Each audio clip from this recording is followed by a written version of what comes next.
एक समय की बात है। जंगल के पास एक लकड़हारा रहता था।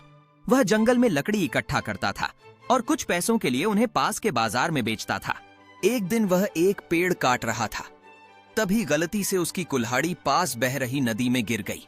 नदी बहुत ज्यादा गहरी थी और तेजी से बह रही थी। लकड़हारे ने अपनी कुल्हाड़ी को ढूंढने का बहुत प्रयत्न किया, लेकिन उसे कुल्हाड़ी नहीं मिली। वह दुखी होकर नदी के किनारे बैठकर रोने लगा। उसके रोने की आवाज सुनकर नदी के भगवान उठे और उस लकड़हारे से पूछा, क्या हुआ? लकड़हारा ने उन्हें अपनी दुखद कहानी बताई। नदी के भगवान को उस लकड़हारे के ऊपर दया आई और उसकी मेहनत और सच्चाई देखकर उसकी मदद करने की पेशकश की। वह नदी में गायब हो गए और एक सुनहरी कुल्हाड़ी के साथ प्रकट हुए। लेकिन लकड़हारे ने कहा कि यह उसकी कुल्हाड़ी नहीं है।